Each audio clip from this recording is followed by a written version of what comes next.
I'm sorry, are you tired? No. Tell me, Abby, this poem, well, we all love it. I think every person in Australia loves it. But the man from Snowy River, the character, is he your kind of man? I don't think I understand your question.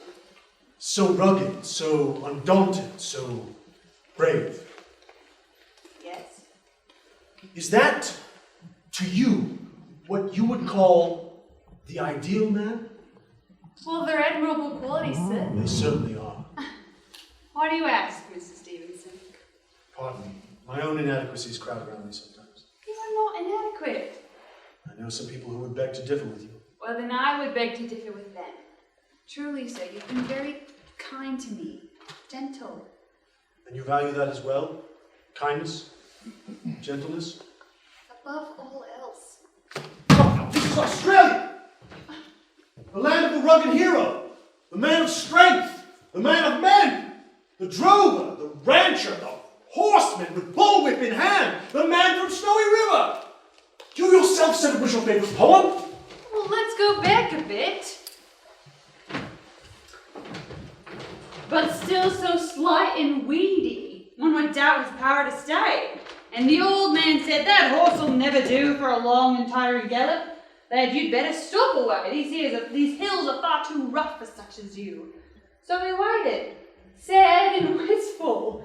Only Clancy stood as friend. I think we ought to let him come, he said. Our warrant he'll be with us when he's wanted at the end. For both his horse and he are mountain bred. He was the runt. No one thought he could do it. Not all of us have proved so capable. Where is this coming from? Miss Abigail, just pretend I didn't mention it, all right? All right. Your business is your business, Mr. Stevenson. Call me Arthur now, please. I'm rather tired of Mr. Stevenson. You're always so willing to serve me, to defend me, to help me, to patiently endure all my secrecy and flaws. Are you upset with me? No. Your actions are those of a friend. But you've never given me any cause to be truly upset. And that frustrates you? Yes! You want me to get on your nerves? No!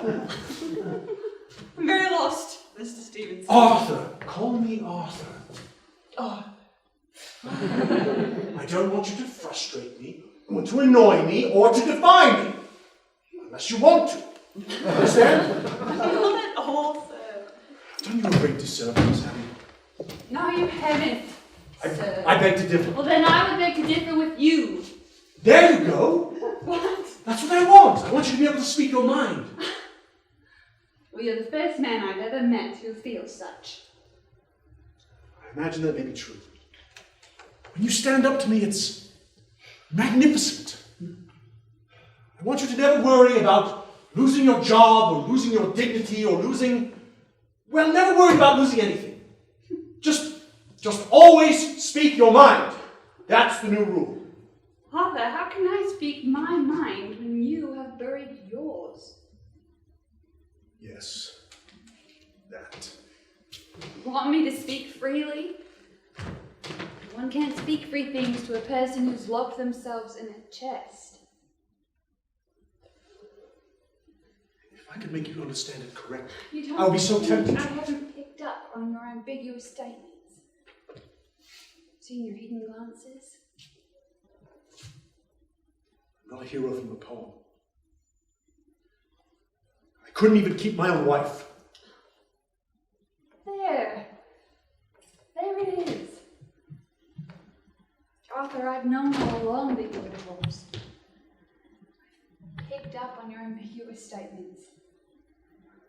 I've seen that desolate mark around your finger where your ring used to be. Abby, this is painful. You haven't been trying to keep her memory alive, you've been trying to bury it. You would have kept her memory alive if you weren't divorced. There'd be photographs, tokens of your life together. I'm sorry I brought this up. You haven't been trying to keep it alive, you've been trying to bury it with no headstone to mark the place. But it's there, written on every line of your face. I know. Do you think all that matters to me? It mattered to her. I could never be brave enough, strong enough. I'm not her.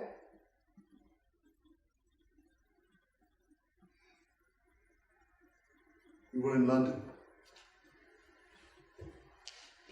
We were coming home from the theatre. We misplaced our carriage, took a wrong turn at some point. We turned down this alley, and that's when we witnessed it. There was a man. He wasn't a large man. I was taller, probably stronger too. But this man, he was beating another man, a man smaller than both of us.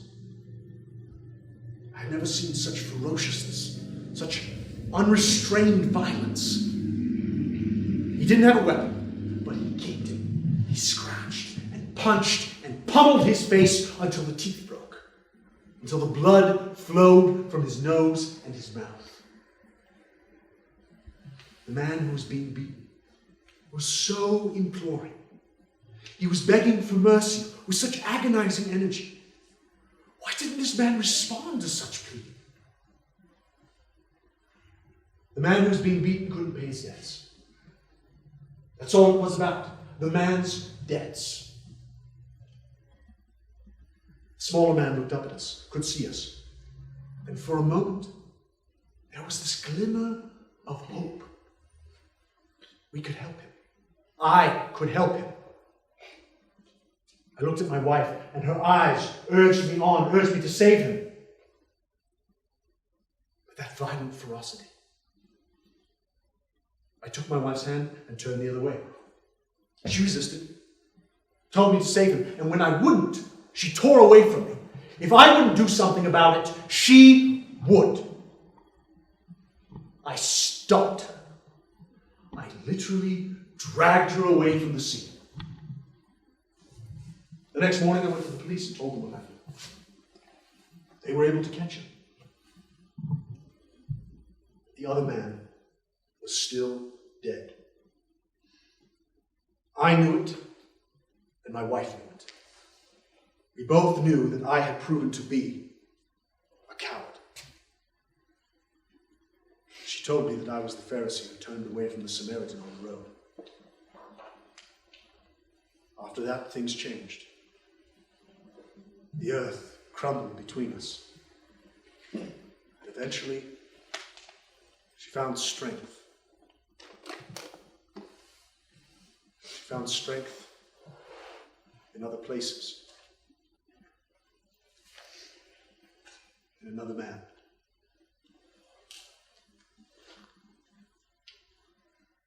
Now you know the most shameful thing about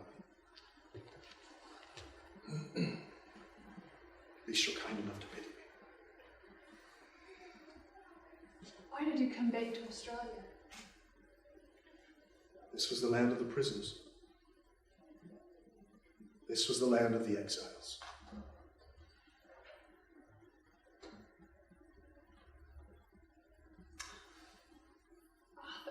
I don't know exactly what I expect you to do with this information. I would understand if you thought best.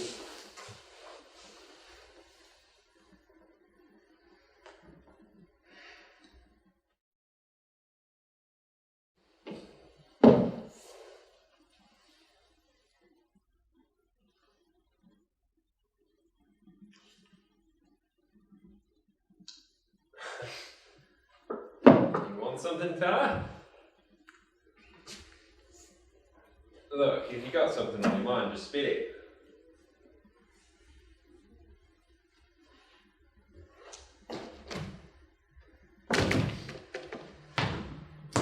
I don't care for you kind. Never have. But I'm not looking for trouble. But trouble found you. You cannot hide from it forever. Are you threatening me, Amo? I know what is in your heart. You're damned crazy. You and I both know the dark river in there. Nah, Me. Tea's almost ready. Boys, got some nice lamb cooking. Thank you, Miss Abby, but if you don't mind, I think I'm going to take a walk for a bit. Clear my head some. Don't take too long, Zeke, it's almost done. She'll be right.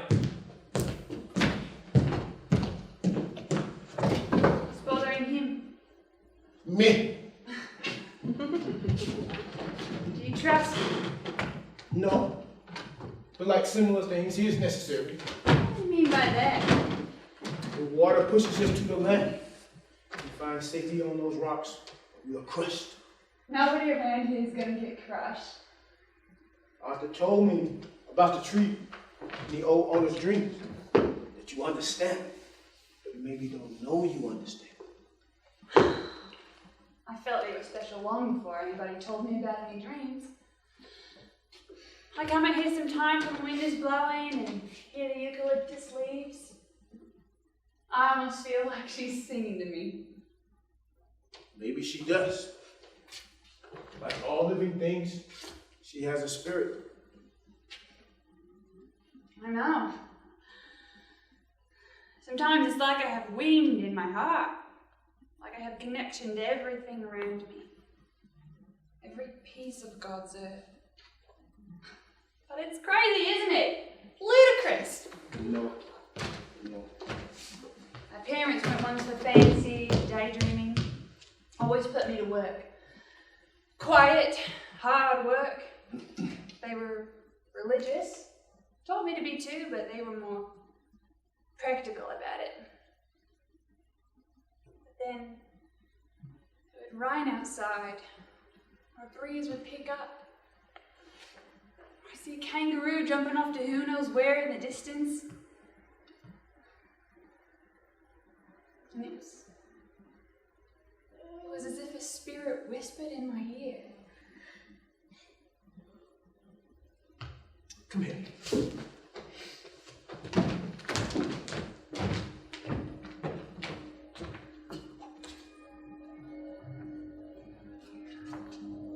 Did you hear that? She is singing to you. No! It's in the distance. Our new neighbours down the way must be musicians. Yes, perhaps. She is singing to you. Evening's falling. She is singing. Shepherd's pie. I will take care of you. Let her sing.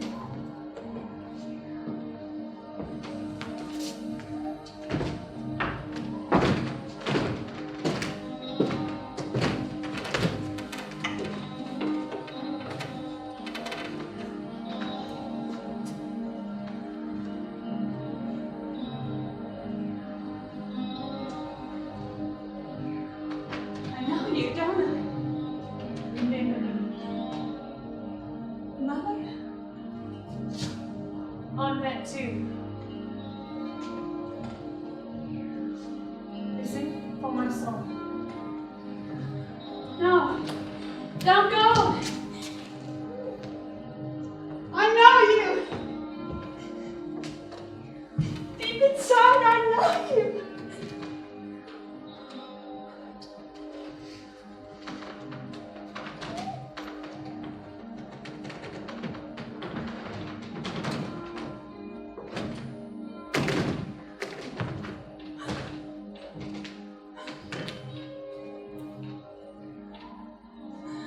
Pindari.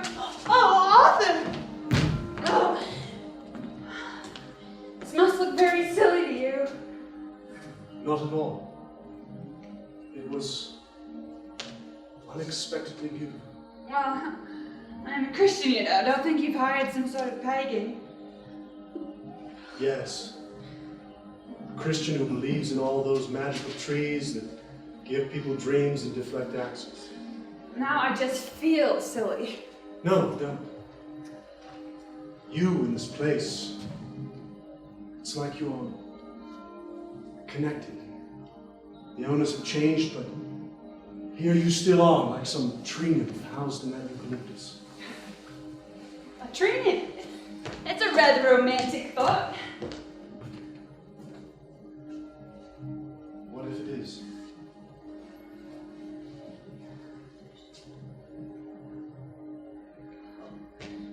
tree nets can be cast out like the ones that were cut down here. What are you going to do with this one? She certainly won't be cast out.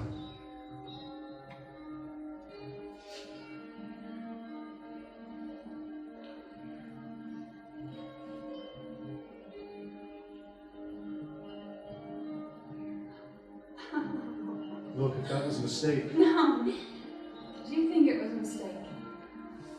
No. You could try.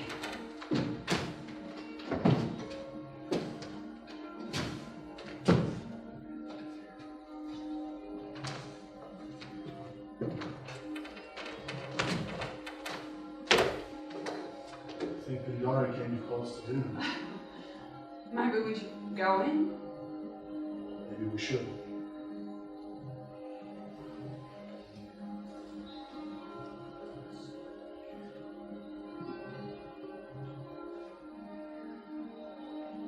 You did seem perfectly content to leave us alone. He's a very wise, spiritual man.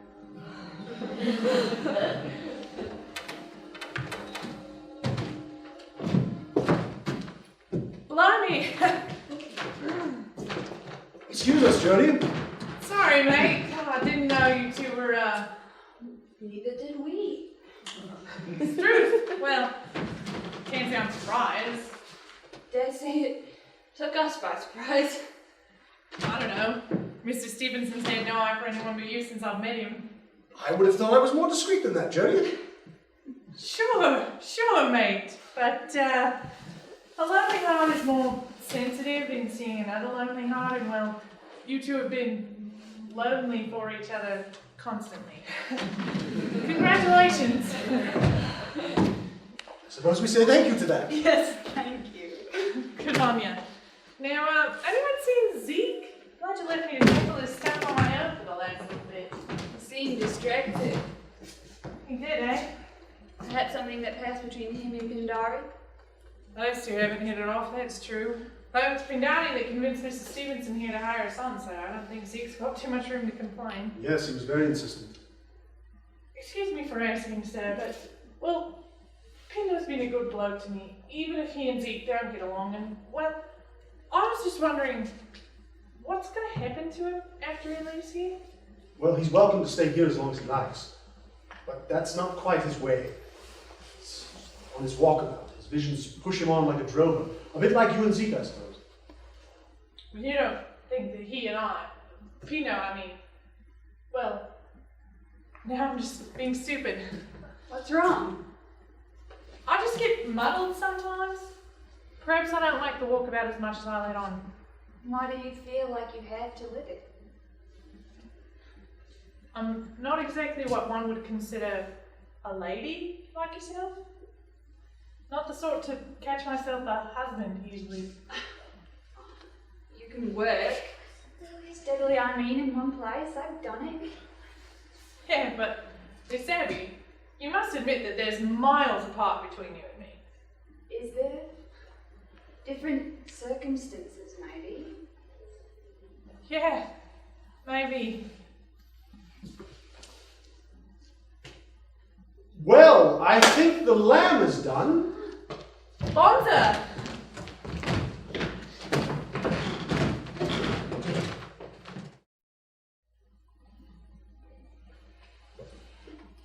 I look at you, little bludger, and I see the shard of a tortured soul.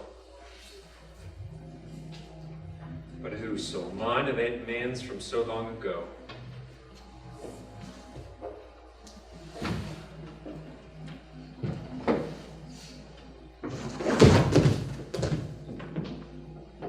What the bloody hell?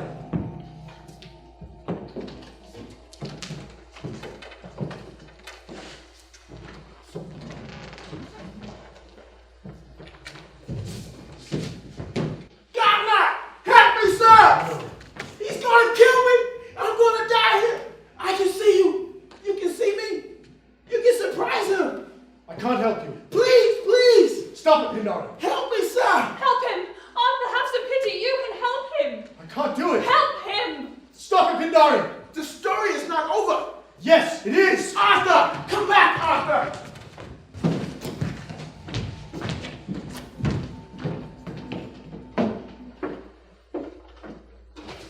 Good, eh? I must be off my face. Remember drinking then? No! Isn't that the point of it? Not to remember? People ruined my people with that poison. That has nothing to do with me, mate. Maybe they ruined you too.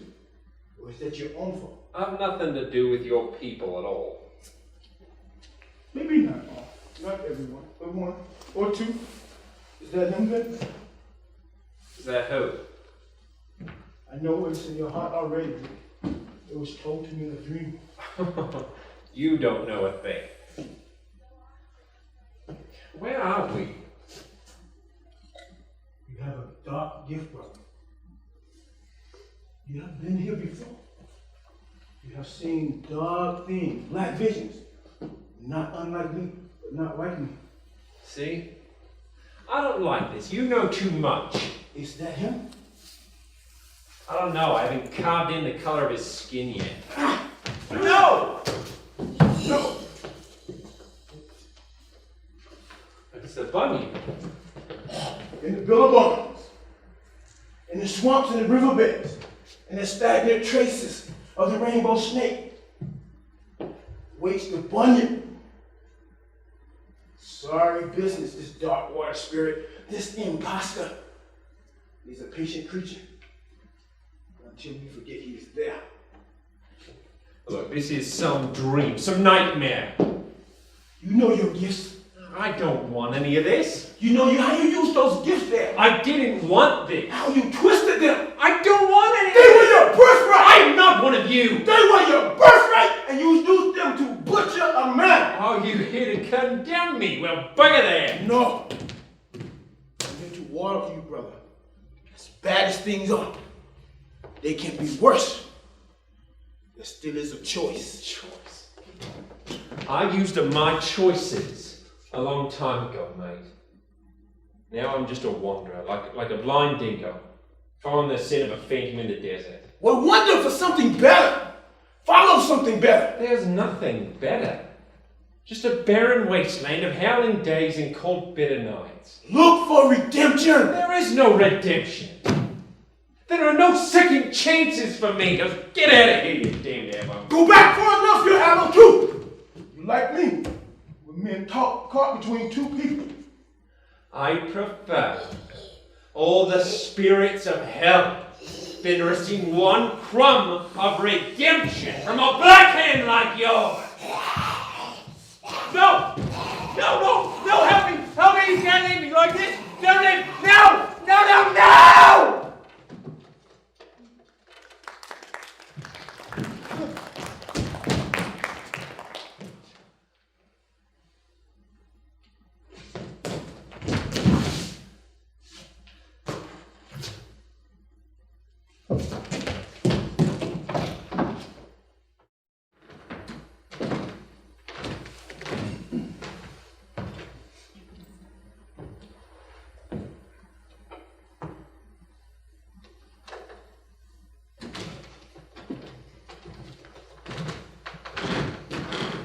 Sorry that took so long.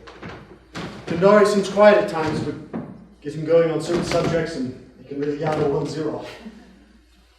I'll take you home then. Is it alright if I stay a little longer? Certainly. I spend so little time there, that little house of mine. It feels so desolate, like I abandoned it long ago. I know how that feels. When my wife and I were in our hardest time, You can say her name, you know. Your ex-wife's name. I've never heard you say it. can't be right. You've never said it. Rose. When Rose and I were in our hardest time, when our marriage was at its most strained after that awful night, our halls were so empty. We hadn't any children, but it was as if I could feel their ghosts. As if all the children we were supposed to have were irreparably lost from us forever. Meals. Meals were the worst. There was still that unspoken obligation to eat meals together. with my parents. That silence. Hardly a word between the three of us, except to ask me unimportant details about my day, but they never asked each other questions, not even about the unimportant details. Was your childhood unhappy then? If it was, I didn't know it. It's just my day-to-day existence. But it was quiet. Everyone was so quiet. I don't think I would have minded hearing my parents argue every once in a while, just to be reminded that they were still there. Quiet isn't always bad. It's pretty quiet out here under that Southern Cross of ours. I don't think I look at the stars nearly as often back at my little place. I just go home, go to bed, get up, come back here. Spend my days here. Even many of my evenings under this eucalyptus tree with you. I'm glad. You know you're losing that Pawnee accent of yours. Egad! Well, Aussie is your native tongue, after all. My childhood was happy, you know. Back when Melbourne was home, Australia wasn't a penal colony to me then. It was home, just as this is home. No more affectation. No more playing that role. I can't figure out what's playing that music. The Fremantles can't even hum Waltzing Matilda right. It can't be them. It's the eucalyptus, singing us to sleep. It's a nice thought. It's what Pindari told me. It's the tree's spirit singing.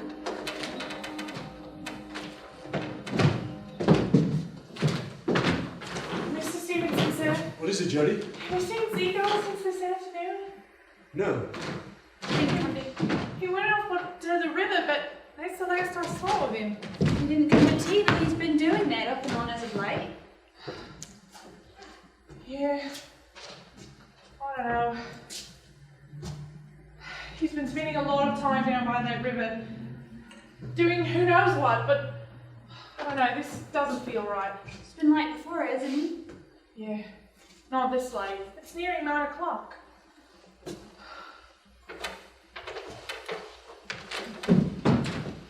The trooper's coming. Good day, sir. Good day. How can we help you? Pardon the interruption, but are you Mr. Arthur Stevenson? I am. Oh, I've been told that you've been employed as sweat man for the name of Ezekiel. Yes, is he all right? I haven't a clue how he is. The Aboriginal he killed has been underground for 5 years. Talking about Zeke. Are you sure you will have the right man? Yes, he's the bloke, sometimes called Zeke, the prophet. He has the right man. What are you saying, Jody? I know about the murder. I've always known about the murder ever since I met him. He hasn't done anyone any harm since then, but it doesn't change what he did. Well, why the manhunt for an Aboriginal death? I wouldn't have guessed you bludgers to have set so much energy in a case for a mob the government hasn't treated very well in the first place. You could say that I've made it my personal case, miss. The victim in question was a friend of mine. His name was Gerald.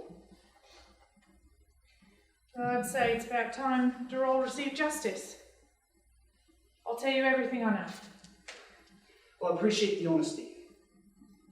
But why now? I suppose that makes me a criminal as well, doesn't it?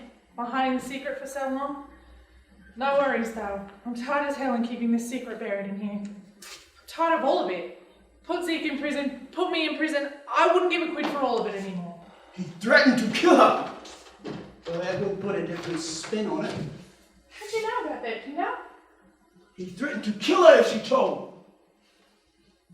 Are you in on this too, fella? I swear to you, sir, Pindari had nothing to do with it.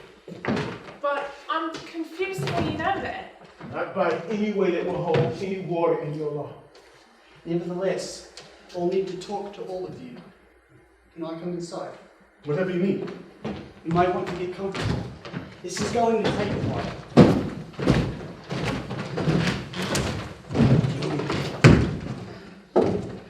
You best be careful, mate. It'll look suspicious if the two of us are out here alone, considering what's just happened. Be careful around Zeke. Do not have a glue with him. I've got a lot to make up for, Pindo. I'm going to do my best to help the trooper. Please. Pindo, why? You're sweet. Maybe you're warming up to me after all. Do not confront Zeke. Sorry, Pindari. This is when I need to be strong.